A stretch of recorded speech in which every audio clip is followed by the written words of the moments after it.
this bit of information will excite you, Ali. Okay, so the internet has been awash with the value of Pokemon cards this week. Okay, legendary YouTuber Jake Paul bought a box of Pokemon cards for $200,000, and he opened them, first edition Pokemon cards, and he opened all the packs, and millions of people watched him open packs of Pokemon cards. So, ladies and gentlemen, you need to go back through your old drawers, whatever you've got, and look. And if you find yourself a Pokemon card, and on the bottom left-hand corner, just under the picture of the Pokemon cards, it says first edition, you, my friends, may be in the serious money. How is it? I need to... All I'll say is a PSA 10 Charizard goes for £220,000 now. Yeah, that's so sick, innit? There's a few things to this. Firstly, just the prospect of this bloke. Was it Jake Paul or Logan Paul? Which one? Logan Paul, sorry. Logan Paul having $200,000 to just splash, to just smack is insane. Then the feeling that he probably just made that back anyway from doing the video, I think is just madness. And I wish I could do that. I'm not criticizing Logan Paul at all. You know how fucking much I wish I could just sit and open some Pokemon cards. It'd be absolutely lit. I used to love Pokemon cards growing up. I had a Pikachu toy that I cuddled when I'd be going to sleep. But I had to get rid of that because I had too many babes coming around. Obviously. Too many babes. But I miss them every day. It's the best thing I've ever cuddled. Best lover I've ever had. Yeah, best lover ever. I did not have sex with I had to wash it regularly. Yeah. Chew toy. I did not have sex. No, I did not. And then I watched the TV shows. I still have a Pikachu onesie in my cupboard, which I put on recently at my friend's request. And she left straight away. I don't know why. You know what? Yeah. I was like, what? I was wearing my pajamas, right? And she was like, do you have a onesie? I went, I actually do have a onesie. I have a Pikachu onesie. And she was like, you got to put that on. And so I did. And then she got really freaked out. She was like, this feels like a sort of, furry, the furry sex. Yeah. It's because you were trying to give her a Squirtle one and she just wasn't into it. You were just... Squirtle. You were doing the noises. Pika. Yeah, I'll be your Bulbasaur, bro. My vines are super effective. You know what I'm saying? That's terrible.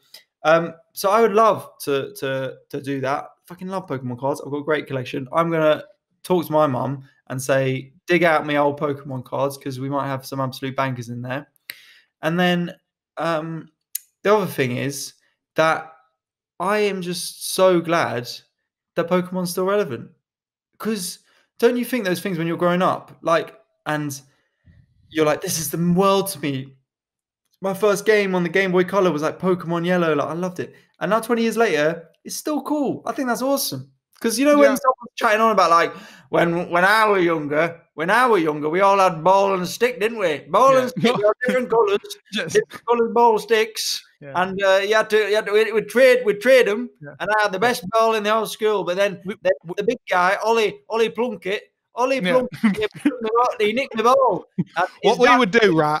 We would just get the fat kid, right, Richard, and we'd give him 5 seconds head start, and then we'd all just chase him with a stick, and we'd hunt him. Yeah. And like a pig. That was no problem back in the day. That was no problem at all. We all did that, but now you can do that. Now you can do that. And PC gone mad. And look, bless him, Richard isn't an institution now, but that's not to say he wouldn't have been there if we didn't chase him with sticks. If anything, we helped him lose weight. Yeah. Well, that's what they need to do, the government. They just need to chase the little fatties round the park. You see how fat these kids are now. When I was growing up, we didn't have any fat kids. No fat kids. We didn't have any food. No one had any food. Now you've got all these kids with all this food. No one chasing them, and they're just fat. Yeah. No chips. Just stop eating chips. Chubby little blighters. Yeah. When I see a fat kid on the street, I just start chasing him. Lisa nicked me 3 times. I don't know what's wrong with this country. I tell you. PC gone mad. PC gone mad. I never wanted to be one of those guys who's like, we had these Pokemon cards. Oh, they're so cool. And then kids would be like, oh, you fucking loser. Whereas now, it's still people. How 200 grand? Oh man, I got to message my mum immediately. What would you do? if you found what a Charizard in your parents' gaff, did you collect Pokemon cards? Did you have them? Yeah. And it was like, this is 200 grand. But then on the back, it had a signature from who's a hero of yours? Probably like Tom Mr. Cruise. Motivator off GMTV. I've got his autograph. Yeah. And it had a signature saying, "Follow your dreams, Tom." Mm. And then Mr. Motivator. He actually said, "Get motivated, Tom." Mr. Motivator. Which still rings true today, which is what I tell you. I'm your new Mr. Motivator. Edit the podcast, Tom. Yeah. So if it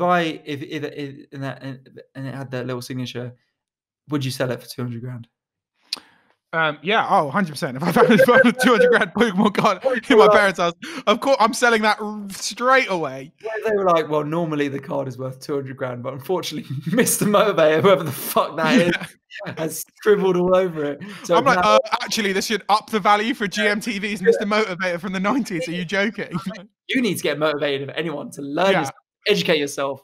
And they were like, this has reduced the value to £2,000. Yeah. Would you sell it? Yeah, I'm still selling that straight away. Yeah, your Mr. Motivator signed Charizard. Yeah, that's gone, honestly, straight away. Right. I like Pokemon, but I also like money, which is why you can subscribe to our Patreon listeners to keep me and Ali going in these dark times. But that's going right away. Okay, fine. Well, I'm going to ask my parents and see if we've got any absolute diamond Pokemon cards. I don't think I had it. Definitely didn't have a Charizard. I'm trying to think what the best one I had was. Yellow Cheeks Pikachu's first editions. They're going like 5Gs. How is it? I cried over Pokemon cards when I was younger, when I made a bad swap. Oh, so bad. Such an emotional child. Yeah, so much swapping of Pokemon cards. I was like, just the sheer quantity of packs that I was going through was absolutely insane. Like, just freaking love that shit. So exciting to open a pack because you get it. You know, it's a real sad child who sees a pack and goes, "There's probably nothing in there." Yeah. When you're a kid, you're like, "It's definitely got it's got shiny Charizard. It's definitely got." And then you open it and you, and then it's like Meowth, and you're like, "For fuck's sake, Meowth! Fuck you! Fuck your Pidgeot. Yeah, fuck you!" And I shout that in Woolworths. I'd shout, and my mum would be like, "Stop swearing!" I'd be like, "Fuck you, mum!" And that's when my head started. Of course, you'd say that, a woman. Yeah, get me a real Pikachu. Yes. Well, ladies and gentlemen, that's if you've got Pokemon cards, dig them out because that is all the internet has been awash with the last week. That's basically the most interesting thing that's gone on.